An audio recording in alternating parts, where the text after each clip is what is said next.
Olá a todas e todos, bem-vindas, bem-vindos ao último programa do ano do Terra Incógnita. Conforme eu falei no comecinho de dezembro, um mês atrás, eu comecei a fazer uma série de programas retrospectivos, vou colocar os links aqui embaixo para vocês. Foi um total com umas quatro retrospectivas. Botei mais um programinha aí avulso de resenhas bêbadas, foi uma brincadeira que eu resolvi fazer. Não deu muita audiência não, deem uma olhadinha lá, veja se vocês acharam bacana, divertido. Pretendo fazer de vez em quando isso, mas não com muita frequência. Só que a retrospectiva precisava chegar ao fim. Estamos gravando isso aqui, provavelmente isso virá ao ar ainda hoje, dia 30 de dezembro de 2023, com uma coisa muito especial que é para fechar o ano. Uma retrospectiva de alguém que escreve não ficaria completa se eu não pudesse falar das minhas realizações em termos de livros que eu escrevi e também que eu traduzi. Eu vou falar para vocês agora primeiro das escritas, depois falar das traduções e o que vem por aí em 2024. Eu vou dar uma pequena palhinha, não vou poder falar muita coisa, principalmente das traduções, mas das escritas também. Eu só quero falar daquilo que está já confirmado, nas palavras de Torquato Neto, cantado pelos Titãs. Só quero saber do que pode dar certo, não tenho tempo a perder.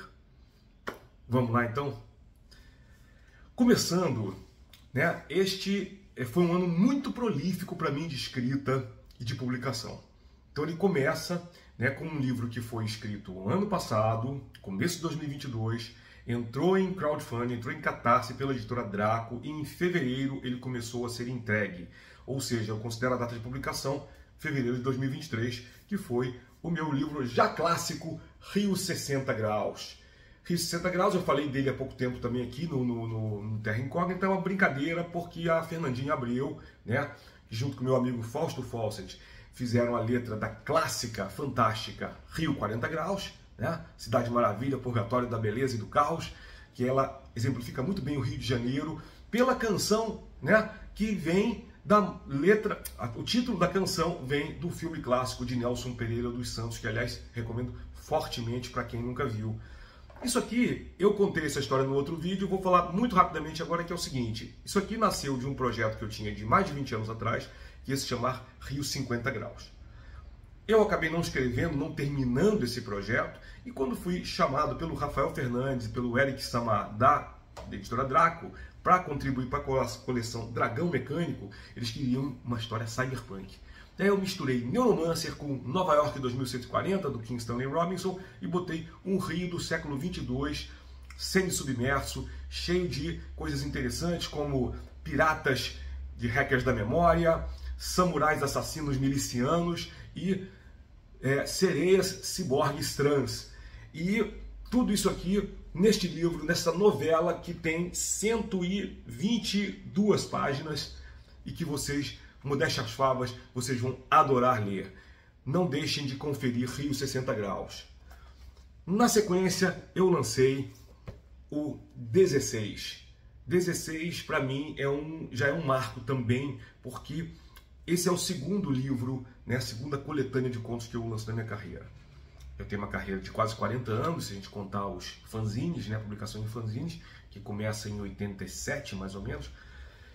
E 16, ele tem exatamente isso, 16 contos que são remixes de publicações, desde os fanzines até em coletâneas não, até em revistas do Brasil e do exterior, que alguns aqui foram escritos ou em inglês e traduzidos, ou escritos em português e depois publicados lá fora, publicados na Argentina, na Inglaterra. Aqui tem conto publicado em vários países do mundo. E são 16 contos que vão desde 1989 até 2017. Como eu falei agora, eu considero essa antologia, essa coletânea, uma coletânea de contos inéditos, porque todos eles foram remixados, todos eles foram reescritos em alguma medida. Portanto, não são as versões originais que vocês, se por acaso alguém lê um conto meu num fanzine, provavelmente vai pegar, vai cotejar, vai ver que não é a mesma coisa. Mudam algumas situações, mudam frases, mudam parágrafos inteiros. Então, acho que vocês vão achar bem interessante essa versão remix dos meus contos. Saiu pela editora Caos e Letras, dos amigos Eduardo Sabino e Cristiano Silva Rato, de Belo Horizonte. Tem até aqui uma igrejinha de Ouro Preto, mas não é por isso não. Tem 3 contos meus que se passam em Minas, olha só. Eu tenho parentes em Minas, passei parte da minha juventude viajando muito para Minas, para Belo Horizonte, Ouro Preto e Itabirito, que é do lado de Ouro Preto, que é a cidade dos meus padrinhos. Então, eu espero que vocês curtam essa viagem pela ladeira da memória, pelas muitas ladeiras de Ouro Preto e adjacências, né? E vem novidade em relação a isso aí, que eu vou falar já no final desse vídeo. E aí é o seguinte, em termos de publicação só minha, esse ano foi isso, né? Havia mais uma possibilidade de lançar mais uma ou duas coisas, mas não deu tempo, vão ficar para o ano que vem e já vou explicar já já. Agora tem umas coisas muito bacanas que aconteceram no meio do ano, que eu fui chamado e que eu participei com muito carinho, muita honra. Uma delas é o projeto da nova editora Garoupa, da Marina Ruivo, que lançou esse livro aqui chamado Leia Esta Canção, Beto Guedes, em homenagem ao primeiro álbum da carreira do grande compositor e cantor mineiro, que foi A Página do Relâmpago Elétrico, que foi lançada quando eu tinha 13 para 14 anos. Eu não parava de ouvir, eu não tinha vinil, mas eu ouvia, né, fita cassete, que algum amigo meu gravou na época que eu estava na escola. Eu estava na 7ª para a 8ª série da escola Pio XII, lá na Vila Cosmos, no Rio de Janeiro, grande Vila Cosmos, e nunca mais esqueci Beto Guedes. Ainda ouço periodicamente Beto Guedes, Loborges, do Clube da Esquina, né?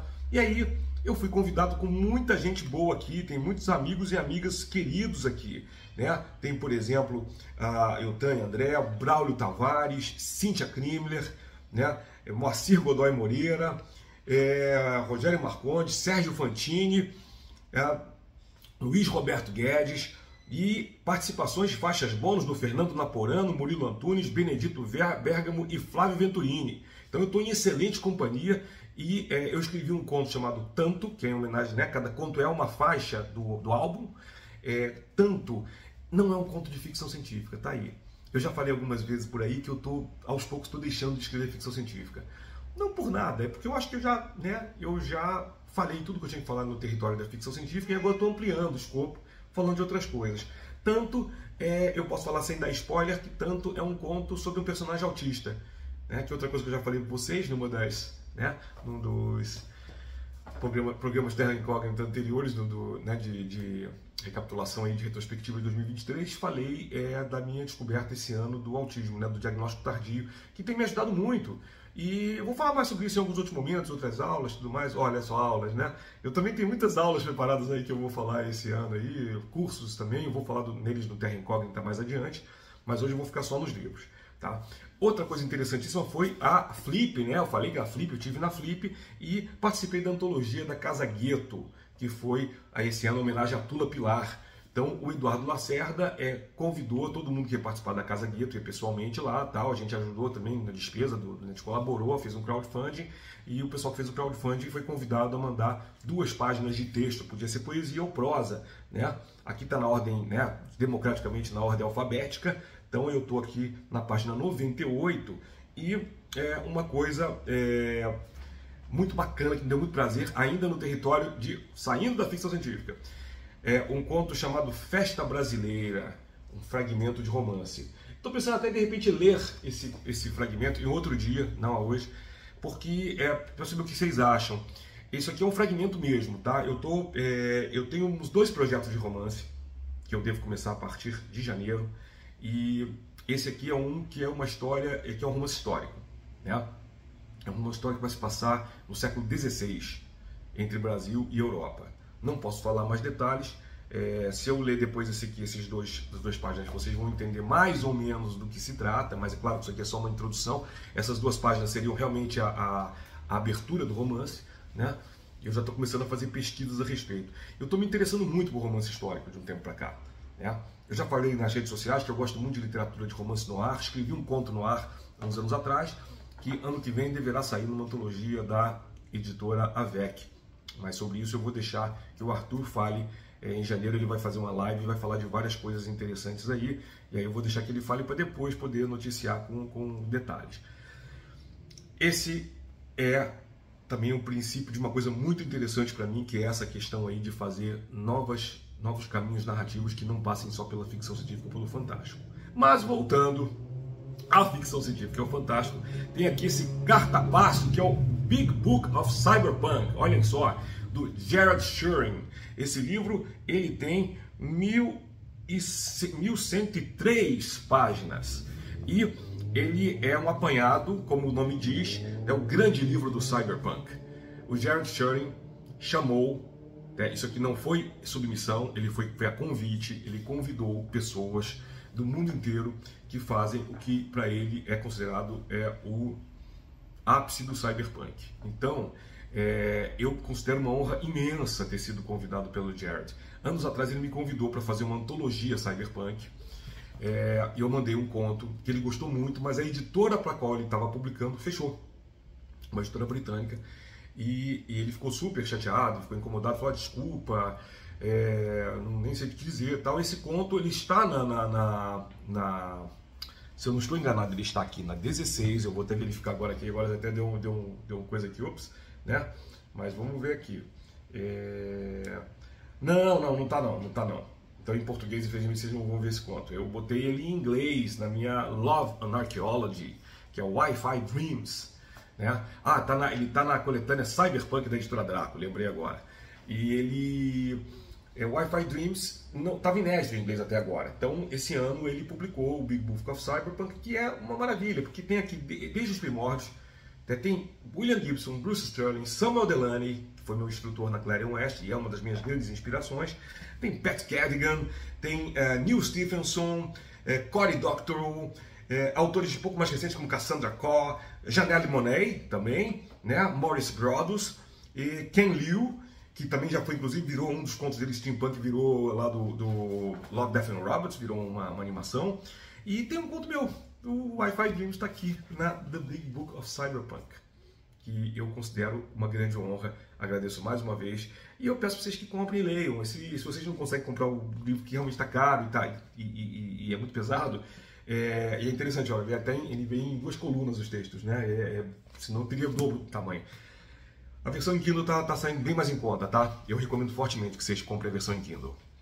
Para fechar aqui, por enquanto, é só um toque. Isso aqui saiu em dezembro do ano passado, tá fazendo um ano que saiu quase assim, poucos últimos dias de dezembro mesmo. E eu não falei disso no Terra Incógnita. Queria falar porque também é a retomada da minha carreira acadêmica, que ficou parada há um tempo em termos de publicações. Esse ano já publiquei, mas publiquei em e-books, então não consigo mostrar aqui, né? Esse aqui, olha, é um livro que me deu muito prazer e muita honra de escrever. Esse foi o Submission, eu participei, meu conto foi meu artigo, né? Não ficção foi aceito, que é o Uneven Futures, Strategies for Community Survival from Speculative Fiction, editado pela Aida Yoshinaga, Sean Gaines e Jerry Canavan, que são 3 grandes pesquisadores de Science Fiction Studies lá fora. Eu colaboro também com um artigo sobre o New York 2140, do King Stanley Robinson, com o título de Utopia Logística, né? Logistic Utopia. Esse é um conceito que eu criei a partir dos meus estudos de utopia e distopia dos últimos anos. Estou terminando um livro e eu não tenho condição de afirmar com vocês com certeza, mas a ideia é que esse meu livro seja publicado até o final do ano que vem. Um livro de trabalho acadêmico somente sobre utopias logísticas. Na área de tradução, eu produzi muita coisa. Publicados só 2 volumes esse ano, tá? O primeiro volume é O Renascimento de Marx, Principais Conceitos e Novas Interpretações, organizados pelo pesquisador italiano Marcello Musto. Eu demorei muitos meses para traduzir esse livro, houve uma série de questões, de complicações. Ele tem mais de 1000 notas de rodapé, estou vendo aqui, notas foram numeradas, são no total 1165 notas de rodapé. Foi uma das coisas que deu mais trabalho, porque eu tive que estudar Marx, o que não é trabalho nenhum, foi muito bom para mim. Eu sou um pesquisador marxista e esse livro até consolidou muitos meus estudos sobre Marx. São 22 artigos de vários ensaístas e pesquisadores acadêmicos, né? Temos aqui, por exemplo, Gilbert Achcar, Isabelle Garot, Immanuel Wallerstein, foi um dos últimos textos que o Wallerstein escreveu antes de morrer, Michael Lowy, Ricardo Antunes, né? John Bellamy Foster, Ellen Maxine Wood, Kevin B. Anderson, Pietro Basso, Beno Teschke, só gente foda, só gente impressionante. Os artigos todos são sobre itens específicos da obra do Marx: capitalismo, comunismo, democracia, proletariado, luta de classes, capital e temporalidade, ecologia, igualdade de gênero, assuntos sobre os quais Marx fala na sua obra, impressionantemente. Né? Educação, arte, religião, tecnologia e ciência, entre outros. Né? É um livro fenomenal. Se vocês se interessam por Marx, mas nunca leram Marx, eu sugiro duas leituras. A primeira é o Manifesto do Partido Comunista, né? E depois o Renascimento de Marx, para depois atacarem outras obras dele se vocês quiserem. Não tenham medo do comunismo. Né? O comunismo é só um fantasma. Né? Isso aqui é um estudo acadêmico. É um estudo, não é um estudo político, não é um estudo ideológico, não no sentido que, infelizmente, nos últimos anos ficou muito falado no Brasil. Não é nada disso. Isso aqui é um estudo acadêmico. Vocês querem entender racionalmente o que foi que um homem, um pesquisador, um jornalista e professor chamado Karl Marx escreveu em meados para fins do século XIX, vocês vão conseguir entender muito bem lendo esse livro. Vocês podem sair da leitura sem concordar com ele, mas acredito que vocês não vão olhar com os mesmos olhos que muita gente da extrema-direita atualmente olha. Marx era um ser humano, não era um monstro, e não advogou nenhuma monstruosidade. Pelo contrário, era uma pessoa extremamente racional e muita coisa que ele propõe aqui faz sentido. Se dá para usar hoje ou não, é outra história. Mas é importante ler, né? É importante ler para conhecer. Então eu recomendo fortemente. E esse aqui, Autonorama, do Peter Norton. O Norton teve há pouco tempo aqui no Brasil, eu tive a oportunidade de falar com ele, de dar um abraço nele. Ele é um ativista, um cicloativista, um bike ativista, e ele escreve aqui sobre uma coisa muito interessante, sobre a ilusão do carro inteligente. Né? As promessas dos últimos anos aí do Tesla, do Elon Musk e tal, sobre carros inteligentes, e ele coloca como isso aqui foi uma grande armação. Eu não vou dizer conspiração, porque conspiração quase sempre envolve uma ilusão, você acreditar numa coisa que você não tem provas. O Peter Norton fornece provas concretas de quase 100 anos para cá, de como a indústria automobilística americana fez lobby político, e aí sim, ó, você olha a política e ideologia aí. A gente vê um lobby para se construir cada vez mais estradas, dificultar a vida do pedestre em função da venda de carros, que é uma coisa que nos Estados Unidos vocês sabem disso. Quem já foi aos Estados Unidos, quem já morou, sabe que, com exceção de Nova York, que até os próprios nova-iorquinos brincam dizendo que não é Estados Unidos, porque é outra coisa, não tem cidade americana que tenha um transporte público decente. Os transportes todos são roteados para o carro, tudo você depende de carro. Né? Eu tenho amigos, eu tenho um filho que mora em Nova York, e se não tiver carro, você está fudido e mal pago, infelizmente. Por isso que eu não curto tanto os Estados Unidos nesse sentido, não. Aliás, não curto os Estados Unidos por muitas coisas, mas enfim. Autonorama é um livro que vale a pena ler. Se vocês quiserem discutir, quem aqui, principalmente vocês aqui, quem for bike ativista ou gostar mais de bike do que de carro, como eu, por exemplo, que não sou bike ativista, mas gosto de bike e não ando de carro, não dirijo carro, desculpa. Ando de carro, mas eu não dirijo, não sei dirigir. Acho interessante, acho válido, novamente, assim como no Renascimento de Marx. Querem saber do que vocês estão falando? Querem defender com pontos de vista racionais? Leiam Peter Norton. Peter Norton é um cara também tranquilo, de boa, é um deboísta, que é um bike ativista e que fornece provas e fatos aqui que, para mim, como jornalista, são fundamentais. E eu vou encerrar aqui o meu papo, né, falando de algumas coisas. Né? Primeiro, traduções que vão vir aí em breve nos próximos tempos. Eu traduzi mais alguns livros, né? Eu traduzi esse ano. Eu traduzi The Sparrow, da Mary Dory Russell. Estou falando de livros que já foram anunciados, tá? Então eu posso dar notícia. The Sparrow é um livro ganhador de vários prêmios nos Estados Unidos, é um livro da década de 90, que fala da primeira expedição para outro planeta. Uma expedição onde tudo dá errado. E na verdade o livro é um grande flashback sobre o que deu errado e como deu errado. Não vou falar mais que isso. Esse livro foi traduzido para a editora Morro Branco, tá? E vai sair em algum momento em 2024, não tem data para sair ainda. E o outro livro que eu traduzi, que me deu muito, muito prazer, eu acabei há pouco tempo, e já foi anunciado esse mês já, é The Shadow of the Torturer, A Sombra do Torturador, que é o primeiro volume da saga do livro do Novo Sol, de Gene Wolfe. Gene Wolfe nunca foi traduzido no Brasil, e eu considero isso uma grande honra, talvez uma das maiores honras da minha vida de tradutor. Eu acho que eu, como tradutor, eu tenho duas grandes honras, né? Eu tenho várias, na verdade, mas as duas maiores e significativas em termos, inclusive, de conteúdo tradutório são Laranja Mecânica, do Anthony Burgess, que eu traduzi para a editora Aleph, e o livro do Novo Sol, aí, né? O Shadow of the Torturer, do Gene Wolfe, para a editora Morro Branco.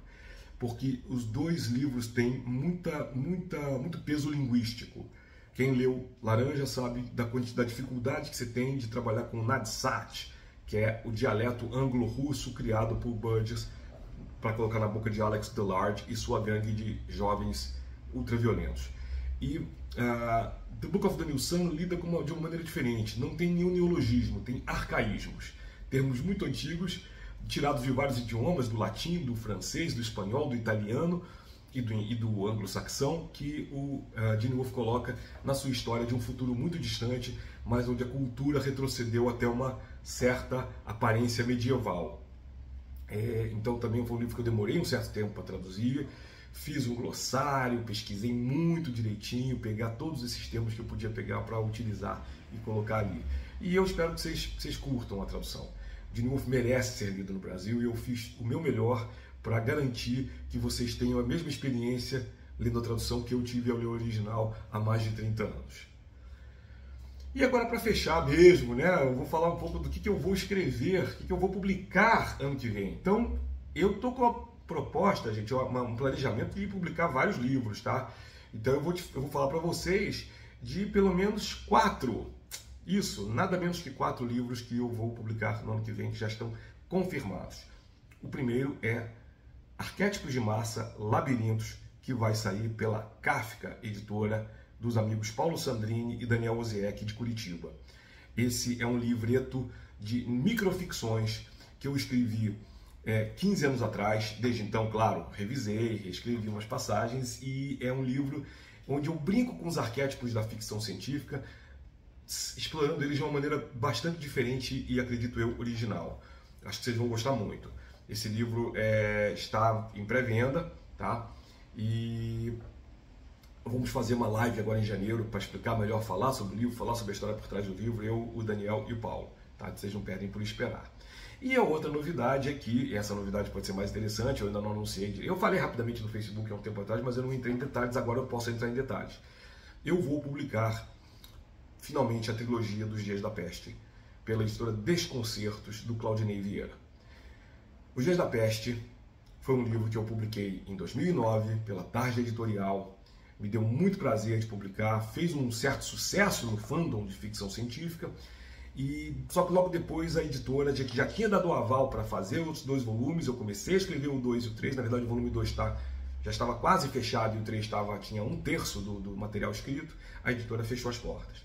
E aí, em 2017, eu lancei uma edição digital puramente do Dias da Peste, com prefácio do meu amigo Fausto Fawcett, capa do Marcelo Dutra, que foi o mesmo que fez a anterior, né, da edição física, e foi uma coisa muito legal, muito gostoso de fazer.